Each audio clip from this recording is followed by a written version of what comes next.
Question कर लिया। Initial rate निकालना है तो सबसे पहले रेट निकालिए, डीसी बाई डी टी। ठीक है, सबसे पहले क्या करेंगे हम, DC by d T find करेंगे। सो डीसी बाई डी टी क्या हो जाएगा, इसका सोल्यूशन की बात करें, डीसी बाई डी टी की बात करें तो ये आ जाएगा, डिफ्रेंशिएट कर दे, 5 का differentiation 0 plus 30 minus 10t, 30 minus 10t आ जाएगा कि नहीं आ जाएगा।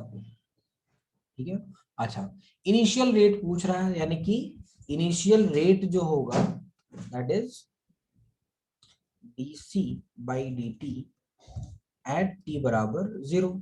तो टी बराबर डीसी बाई डी टी की वैल्यू ये है और उसमें टी की वैल्यू 0 रख दीजिए, ये क्या आ जाएगा 30, जो भी यूनिट होगी उसकी। ये पहले का आंसर। दूसरा कह रहा है DC by d T at T बराबर 2 सेकेंड पे पूछ रहा है। तो बस डीसी बाई डी टी की वैल्यू कितनी है 330 माइनस 10 इंटू टी की जगह 2 रख दीजिए, है ना, ये आ जाएगा क्या।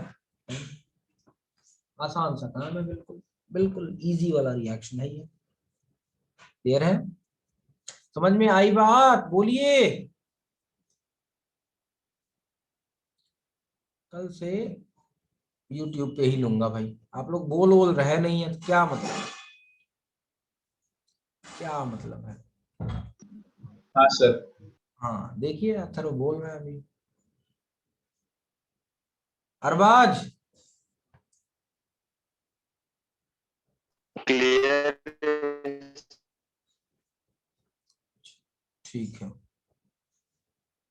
तन्वी समझ में आ रहा है, अदिति यादव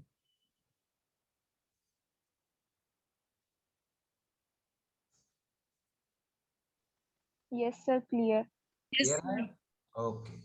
कोई डाउट हो तो पूछा कीजिए ना, कहीं कोई डाउट रह गया हो, डाउट आता होगा ना, आता है कि नहीं आता है।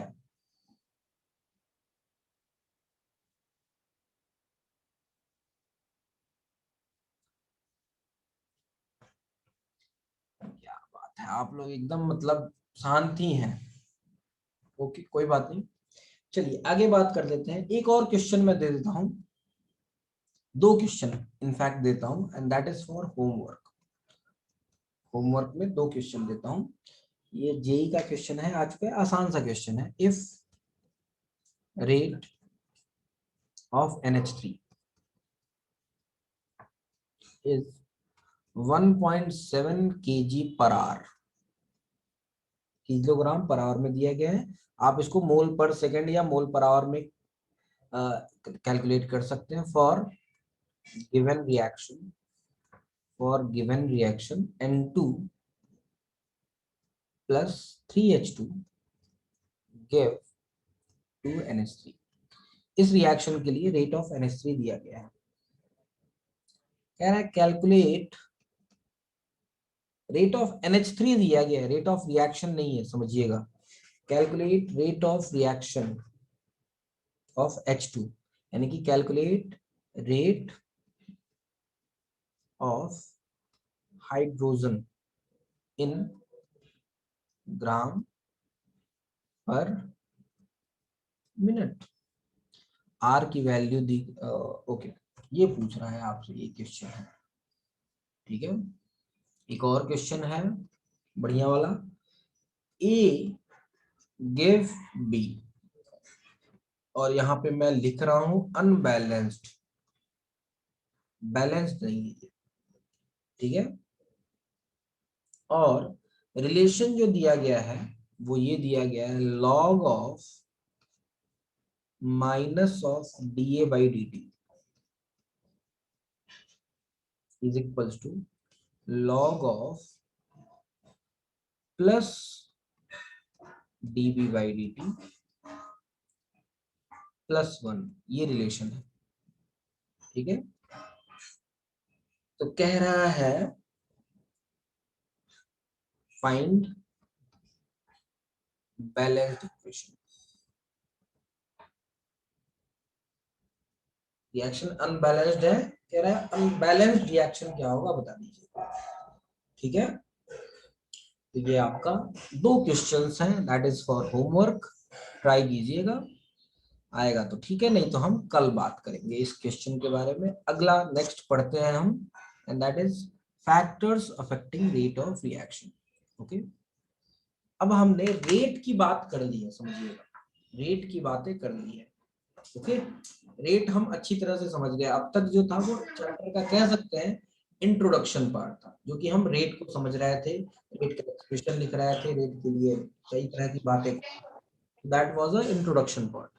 अब हम आगे बात करते हैं, नेक्स्ट जो हमारा टॉपिक है that is factors, factors affecting, factors affecting rate of reaction. कौन कौन से फैक्टर्स होते हैं किसी रेट को अफेक्ट करते हैं? बहुत सारे फैक्टर्स होते हैं, बात करें हम तो पहला जो फैक्टर है that is nature of reactant और प्रोडक्ट। ऑब्वियसली अगर रिएक्टेंट जो है लेस स्टेबल है, प्रोडक्ट ज्यादा स्टेबल है, तो क्या होगा? ऑब्वियसली रिएक्शन प्रोडक्ट साइड में जाना चाहेगा, रिएक्शन का रेट ज्यादा होगा। रिएक्टेंट अगर ज्यादा रिएक्टिव हो गया, काफी रिएक्टिव है रिएक्टेंट आपका, तो वो भी तब भी प्रोडक्ट बनाना चाहेगा, है ना? तो नेचर पे डिपेंड करेगा, ये तो बड़ा ही सिंपल सी बात है। ठीक है, कई बार ऐसा भी होता है कि सॉलिड स्टेट अगर है तो सॉलिड स्टेट में रिएक्शन स्लोली स्लोली होते हैं, गैसियस स्टेट में जनरली उनकी एनर्जी ज्यादा होती है, सो गैसियस स्टेट में रिएक्शन का रेट जो होता है वो ज्यादा होता है। हम बात करेंगे, डिटेल में बात करेंगे, लेकिन सबसे पहले फैक्टर्स की बात कर लें। दूसरा फैक्टर होता है concentration of reactant, concentration of reactant. ठीक है, अच्छा, कंसंट्रेशन की जगह हम प्रेशर भी ले सकते हैं, प्रेशर भी ले सकते हैं, वॉल्यूम भी ले सकते हैं, जैसा कि हमने पढ़ा है। ठीक है, तीसरा जो है दैट इज टेम्परेचर, रेट को टेम्परेचर अफेक्ट करता है।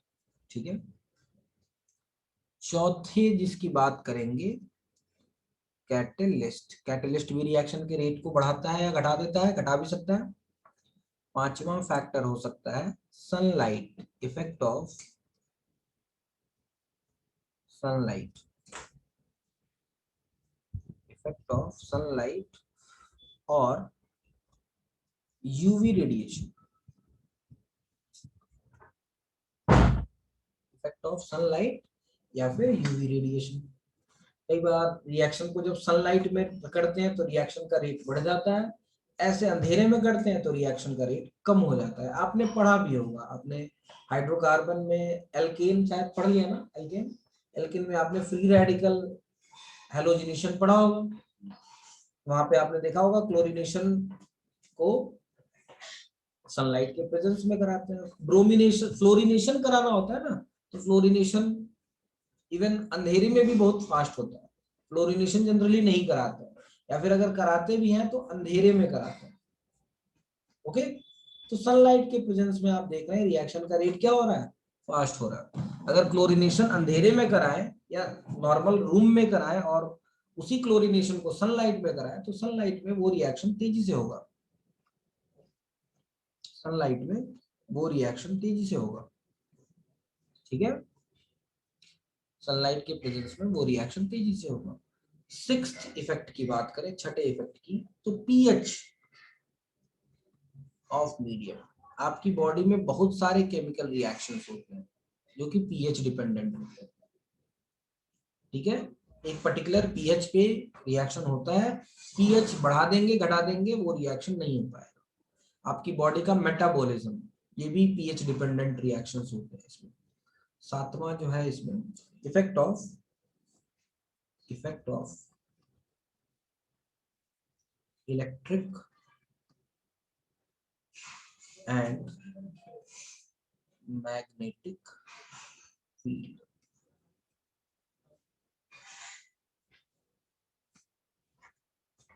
ठीक है, तो कई बार इलेक्ट्रिक फील्ड में रिएक्शन कराएं तो रिएक्शन तेजी से होता है या स्लो हो जाता है, मैग्नेटिक फील्ड भी अप्लाई करनी पड़ती है, ये भी है। हालांकि हमें जो पढ़ना है, ये सारे फैक्टर्स रेट को अफेक्ट करते हैं, हमें जो पढ़ना है वो 4 फैक्टर्स के बारे में पढ़ना है। पहला नेचर, दूसरा कंसंट्रेशन, पूरा का पूरा चैप्टर इसी कंसंट्रेशन पे डिपेंडेंट होगा, ठीक है। लास्ट में हम टेम्परेचर की भी बात करेंगे और कैटलिस्ट की भी बात करेंगे। इन 4 फैक्टर्स की बात करनी है। ये बाकी के 3 फैक्टर हमारे लिए इतने इम्पोर्टेंट नहीं है, ठीक है, ओके, हमारे लिए इतने इम्पोर्टेंट नहीं है, तो इसलिए हम 4 की बात करेंगे। स्टार्टिंग में जो 4 है, यानी कि नेचर ऑफ रिएक्टेंट और product, concentration of reactant, temperature और कैटलिस्ट, इन्हीं 4 की बात हमें factors affecting rate of reaction में करना है। तो चलिए सबसे पहला फैक्टर की बात कर लेते हैं, that is nature, nature of reactant और प्रोडक्ट। तो सबसे पहला जो फैक्टर है इसमें, that is nature of reactant, nature of reactant and product. Reactant और प्रोडक्ट का नेचर क्या होता है, जरा समझिए। इसको बंद कर दो, हवा आ रहा है ठंडी लगी।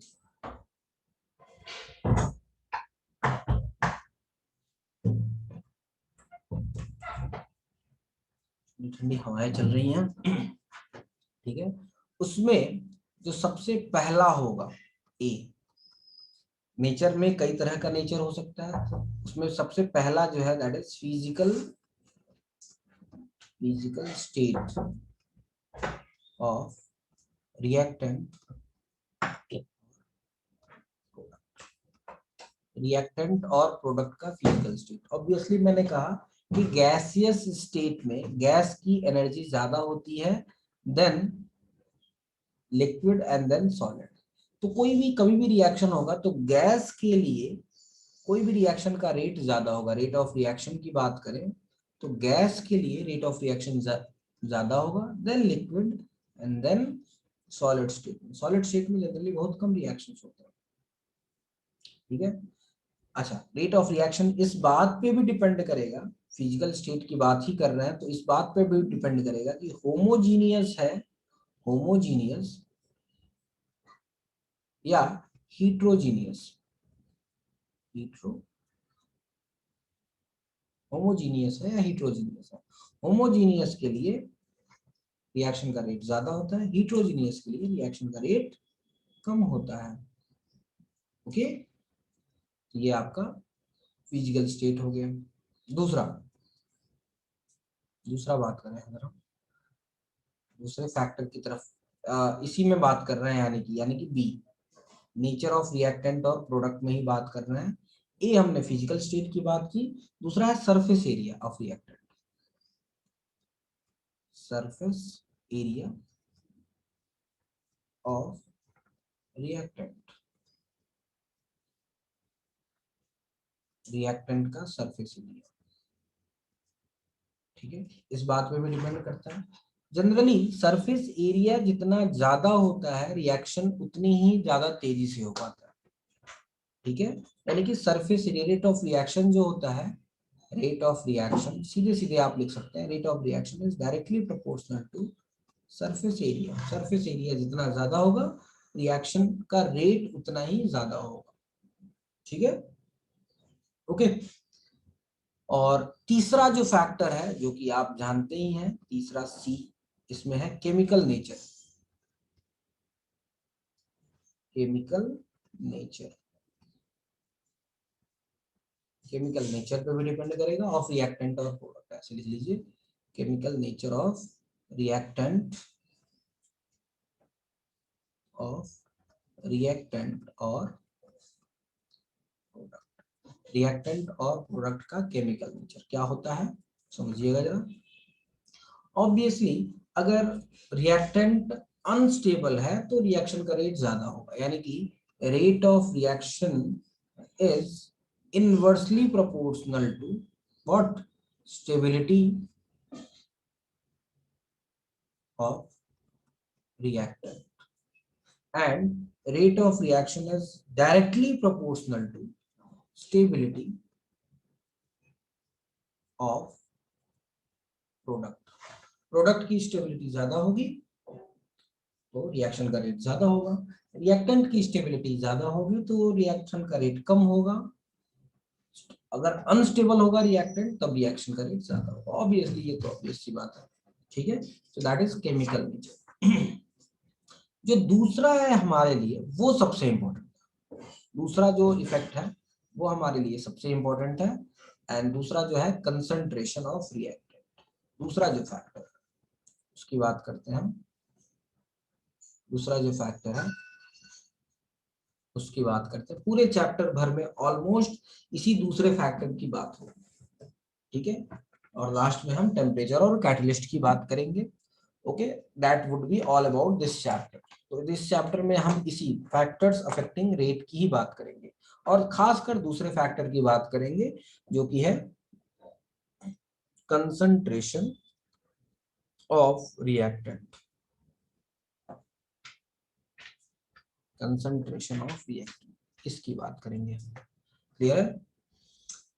ऑब्वियसली आपने केमिकल इक्विलिब्रियम चैप्टर में आपने एक लॉ पढ़ा था and that law was law of mass action, जहां पे आपने कहा था रिएक्शन का जो रेट होता है वो किसके डायरेक्टली प्रोपोर्शनल होता है। Rate of reaction is directly proportional to reactant का concentration raised to the power their stoichiometric coefficient, है कि नहीं। रिएक्शन का rate of reaction is directly proportional to rate of reaction is directly proportional to concentration of reactant raised to the power their stoichiometric coefficient, ठीक है। तो यहाँ भी वही बात कहेंगे हम कि किसी भी, मान लीजिए कोई रिएक्शन दिया गया है, A गिव B, कोई रिएक्शन दिया गया है तो इस रिएक्शन के लिए मान लीजिए 2A गिव 3B लिखा गया है, तो इस रिएक्शन का जो रेट होगा directly proportional to concentration of A का पावर n होगा। ध्यान दीजिएगा, मैं 2 नहीं कह रहा हूं, कंसंट्रेशन ऑफ ए का पावर n होगा, जहां पे n की वैल्यू 0 भी हो सकती है, 1 भी हो सकती है, 2 भी हो सकती है, -1 भी हो सकती है, -½ भी हो सकती है, +½ भी हो सकती है, कुछ भी हो सकता है।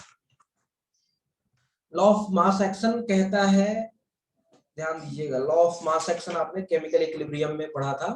लॉ ऑफ मास एक्शन कहता है कि रिएक्शन का रेट जो होगा कंसंट्रेशन के डायरेक्टली प्रोपोर्शनल होता है और concentration rate of reaction is directly proportional to concentration of reactant raised to the power their stoichiometric coefficient. कहने का मतलब यह है कि law of mass action according to law of mass action, law of mass action के हिसाब से इस रिएक्शन का रेट जो होना चाहिए directly proportional to concentration of A raised to the power 2 होना चाहिए। लेकिन ऐसा जरूरी नहीं है, समझिएगा, वो एक स्पेशल केस है। जो लॉ ऑफ मास एक्शन जो लगता है वो एक स्पेशल केस में ही लगता है। अब हम जनरल केस की बात कर रहे हैं, यानी कि आप याद कीजिए केमिकल इक्विलिब्रियम में जब भी बातें की थी आपने एक स्पेशल केस की बात की थी, जहां पे आपने कहा था कि रेट जो होता है concentration raised to the power their stoichiometric coefficient होता है। अब जरूरी नहीं है ऐसा, समझिएगा, ठीक है। रेट जो होता है रिएक्शन का concentration raised to the power something n होता है, जहां पे n की वैल्यू कुछ भी हो सकती है, 2 भी हो सकती है, 2 से ज्यादा भी हो सकती है, 2 से कम भी हो सकती है। और ये n जो होता है n, इसको हम हमेशा एक्सपेरिमेंटली डिटरमाइन करते हैं। एक्सपेरिमेंटली डिटरमाइंड क्वांटिटी होती है, एक्सपेरिमेंटली डिटरमाइंड क्वांटिटी होती है n, यानी कि n की वैल्यू कुछ भी हो सकती है, इसको हमें एक्सपेरिमेंट से पता करना पड़ेगा। लॉ ऑफ मास एक्शन में हमने सीधे सीधे कह दिया था कि भैया जो 2 दिख रहा है वही 2 पावर लगा दो। यहां पे मैं कह रहा हूं जो 2 दिख रहा है वो 2 पावर मत लगाओ, ठीक है। 2 हो भी सकता है, 2 नहीं भी हो सकता है, जीरो भी हो सकता है, -1 भी हो सकता है, हाफ भी हो सकता है, प्लस हाफ हो सकता है, माइनस हाफ हो सकता है, कुछ भी हो सकता है। और वो पता कैसे करेंगे? एक्सपेरिमेंटली पता करेंगे। आप ऐसे देख के नहीं बता सकते, रिएक्शन को देख के आप नहीं बता सकते हैं। बात समझ में आया? रिएक्शन को देख के आप कभी भी नहीं बता सकते हैं कि रेट कंसंट्रेशन के किस पावर पे डिपेंड करेगा। ठीक है, ओके। यहां तक बताइएगा, समझ में आ रही है बात? यहां तक बात समझ में आ रही है कि नहीं, क्या कहना चाह रहा हूं मैं? clear. Good good. Fluorination exothermic होता है बहुत ज्यादा, बिल्कुल बिल्कुल सही कह रहा है, फ्लोरिनेशन काफी ज्यादा एक्सोथर्मिक होता है। यानी कि कहने का मतलब ये था कि जो हमने वहां पे पढ़ा था केमिकल इक्विलिब्रियम में, लॉ ऑफ मास एक्शन जो पढ़ा था, वो एक स्पेशल केस था। क्या होता है स्पेशल केस, आएंगे बात करेंगे। लेकिन फिलहाल हम ये कहना चाहते हैं कि अगर कोई भी एक रिएक्शन लिखा गया है तो उस रिएक्शन का जो रेट होता है, concentration raise to the power something n होता है, और ये एन आप देख के नहीं बता सकते हैं। लेकिन लिखा गया है तो यहां से देख के स्टोइकियोमेट्रिक कोफिशिएंट के बराबर हो भी सकता है, यानी कि एन मे और may not be equal to stoichiometric coefficient। n की वैल्यू जो होती है वो स्टोइकियोमेट्रिक कोफिशिएंट के इक्वल हो भी सकती है, नहीं भी हो सकती है। ठीक है, समझ में आई बात? अच्छा, यहाँ पे एक और चीज देखिएगा, इस n को, जो कि एक्सपेरिमेंटली डिटरमाइंड क्वांटिटी है, इस n को हम एक नाम देते हैं और उसको हम कहते हैं order of reaction. Order of reaction, यानी कि यहां से हम एक और बात लिख सकते हैं। क्या लिख सकते हैं? Rate is directly proportional to concentration of reactant raise to the power order. ठीक है, raise to the power order. Order जो होता है हमेशा एक एक्सपेरिमेंटली डिटरमाइंड क्वांटिटी होती है, और ये हम देख के नहीं बता सकते। ठीक है, बात समझ में आया? ओके। अच्छा, एक क्वेश्चन देता हूं, जरा बताइएगा, क्वेश्चन सॉल्व करके क्वेश्चन बताइएगा। अगर एक क्वेश्चन कह रहा हूं कि एक रिएक्शन है, for a reaction A gave B, मैंने if on increasing on doubling the concentration of A, doubling the concentration of A, rate of reaction increases 4 times। कह रहा है ऑर्डर बताइए, ऑर्डर क्या होगा?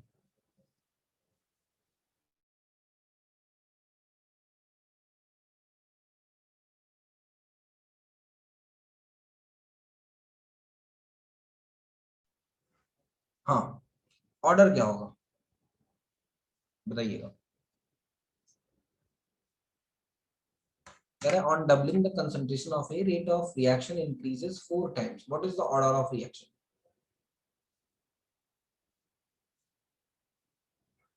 बताइए भाई, क्या होगा इसका ऑर्डर?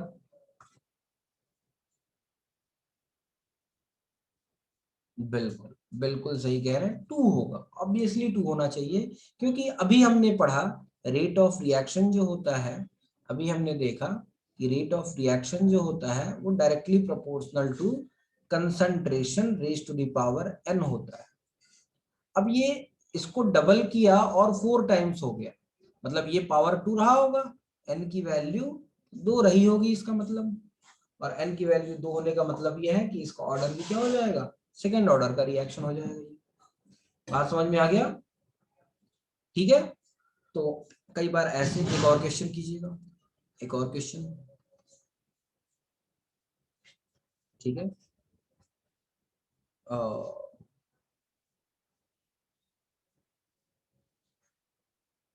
क्वेश्चन ये है कि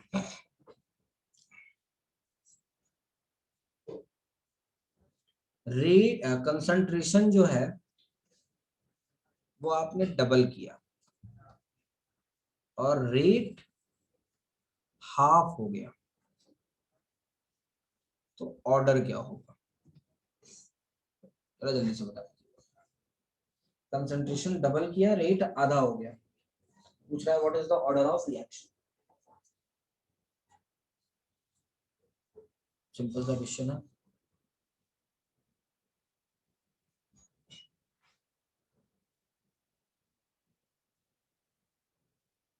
बिल्कुल बिल्कुल सही कह रहे हैं, -1, यानी कि यहाँ पे जो रेट है, यहाँ पे जो रेट है is directly proportional to concentration का पावर -1 पे डिपेंड कर रहा है, क्योंकि इसको डबल कर रहा है और आधा हो गया, तो 2 टाइम्स कर रहा है और 1/2 टाइम्स हो गया, यानी कि आधा हाफ हो गया, यानी कि ऑर्डर क्या आ जाएगा यहाँ पे, इन दिस केस -1 आ जाएगा। तो रिएक्शन चाहे जो भी हो, हमेशा इस तरह का डेटा दिया जाएगा आपको ऑर्डर निकालने के लिए। यानी कि कहने का मतलब होता है कि ऑर्डर कभी भी आप ऐसे देख के नहीं बता सकते, रिएक्शन को देख के नहीं बता सकते हैं। What is order? हमेशा कैसे बताएंगे, हमेशा कैसे बताएंगे आप?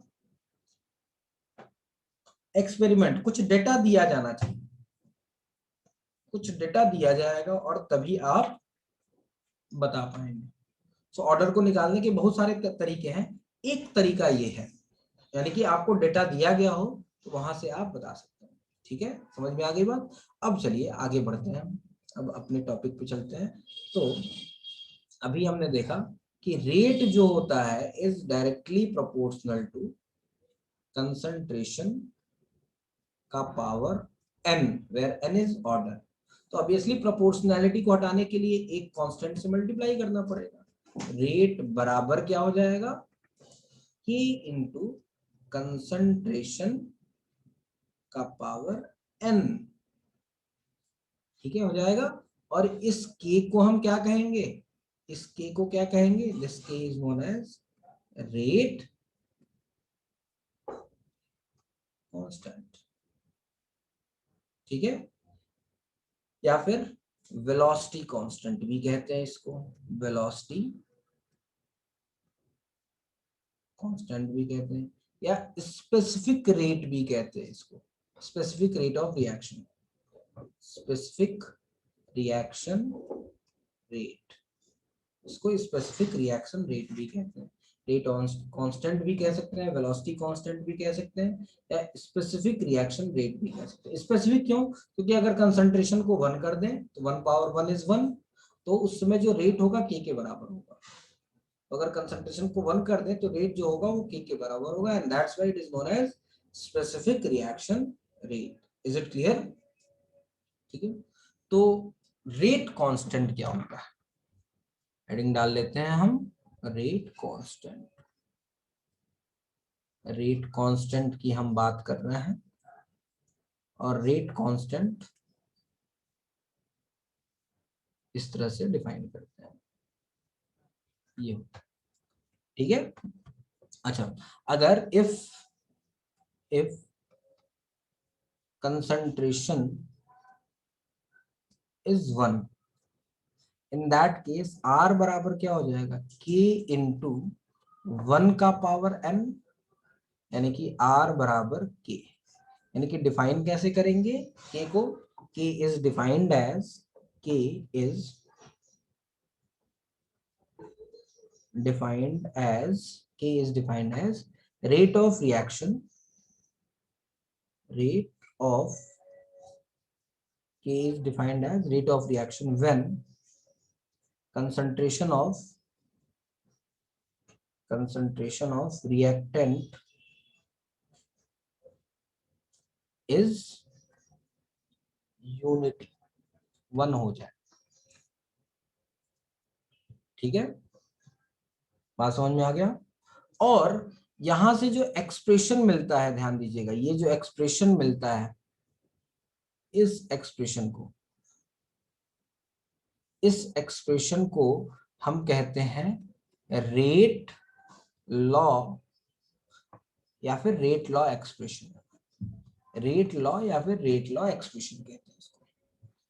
तो रेट लॉ में जो भी रिएक्टेंट वाला जो भी कंसंट्रेशन टर्म आ रहा है उसको 1 कर दें तो जो भी रेट होगा वही किसके बराबर हो जाएगा, रेट कांस्टेंट के बराबर हो जाएगा। ठीक है, चलिए तो ये तो बात हो गई रेट कांस्टेंट की। आप याद कीजिए केमिकल इक्विलिब्रियम, थोड़ा सा केमिकल इक्विलिब्रियम आज जाके थोड़ा सा रिवाइज कीजिएगा, देखिएगा तो आपने रेट कांस्टेंट, वहां भी रेट कांस्टेंट की बात वहां भी की थी, केएफ और केबी की बात की थी आपने। बस वहां पे डिफरेंस बस ये था कि आपने जो पावर था, ऑर्डर नहीं लिखा था, आपने कहा था वो स्टाइकियोमेट्रिक कोफिशिएंट के बराबर हो जाएगा। यहाँ पे मैं उसी चीज को जनरलाइज कर रहा हूं और यहाँ पे मैं ये कह रहा हूं कि पॉसिबिलिटी है भी, पॉसिबिलिटी नहीं भी है। हो सकता है स्टाइकियोमेट्रिक कोफिशिएंट के बराबर हो सकता है स्टाइकियोमेट्रिक कोफिशिएंट के बराबर ना भी हो। ठीक है, ये हम देख के नहीं बता सकते हैं। वहां पे हमने देख के सीधे सीधे लिख दिया था, यहाँ पे मैं कह रहा हूं देख के सीधे सीधे नहीं लिख सकते हैं, ये एक्सपेरिमेंटली डिटरमाइंड क्वांटिटी। ठीक है, तो सारी बातें वहां से रिलेट हो रही हैं। अगर आप वहां पे चलिए तो वहां भी रेट की हमने बात की थी, rate of forward reaction, rate of backward reaction, और हमने कहा था कि जब rate of forward reaction rate of backward reaction के इक्वल हो जाएगा तो हम कहेंगे इक्विलिब्रियम आ गया। ठीक है, और वहां से के एफ बाई के बी यानी कि rate constant for forward reaction divide by rate constant of backward reaction, उसी को हमने इक्विलिब्रियम कांस्टेंट कहा था। ठीक है, चलिए आगे बात कर लेते हैं यूनिट ऑफ के। यूनिट ऑफ के, तो के की यूनिट आप अगर ध्यान दीजिए, रेट लॉ एक्सप्रेशन क्या था हमारा, रेट इज इक्वल्स टू के इनटू कंसंट्रेशन का पावर n, यानी कि यहां से k बराबर क्या आ जाएगा, रेट डिवाइड बाई कंसंट्रेशन का पावर n, ये आ जाएगा। रेट की यूनिट होती है मोल पर लीटर पर सेकंड, कंसंट्रेशन की यूनिट होती है मोल पर लीटर और इसका पावर n है। तो k की यूनिट क्या आ जाएगी, k की यूनिट क्या आ जाएगी, इसका पावर 1 है इसका पावर n है, तो k की यूनिट आ जाएगी मोल पर लीटर का पावर 1 माइनस n पर सेकेंड। आ जाएगा कि नहीं आ जाएगा बताइएगा।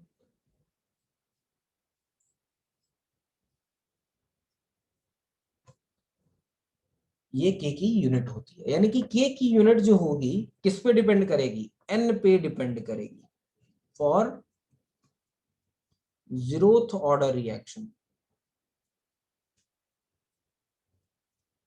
के की यूनिट किसके बराबर होगी, फॉर जीरोथ ऑर्डर रिएक्शन के की जो यूनिट होगी वो n की वैल्यू 0 रख दीजिए, यानी कि के जो होगा यूनिट ऑफ के ये आ जाएगा मोल per litre per second for first order reaction.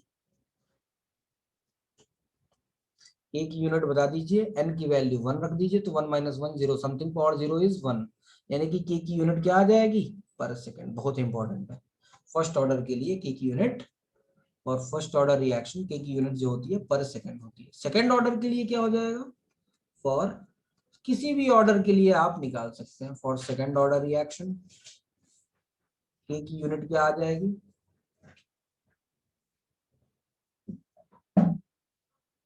For second order reaction के की यूनिट क्या आ जाएगी, मोल पर लीटर का पावर 1 माइनस 2 यानी कि -1, यानी कि ये आ जाएगा mole inverse litre per second. ठीक है, तो इस तरह से आप किसी भी ऑर्डर के रिएक्शन के लिए के की यूनिट बता सकते हैं। तो मैंने बताया आपको कि क्वेश्चन में या तो आपको डेटा दिया जाएगा, अभी मैंने जैसा कि बताया ऑर्डर अगर पता करना है तो क्वेश्चन में या तो डेटा दिया जाएगा या तो आपको रेट कांस्टेंट लिखा रहेगा साथ में उसकी यूनिट। तो अगर रेट कांस्टेंट की यूनिट लिखी गई है तो वहां से आप वो रिएक्शन किस ऑर्डर का है वो बता सकते हैं। आप बता सकते हैं कि नहीं बता सकते हैं, है ना, वो रिएक्शन किस ऑर्डर का है ये बता सकते हैं। चलिए तो आज के लिए हम इतना ही करते हैं, नेक्स्ट क्लास में हम इसके आगे बात करेंगे, नेक्स्ट क्लास में इसके आगे बात करेंगे। आज के लिए इतना ही करते हैं। Thank you so much. Thank you.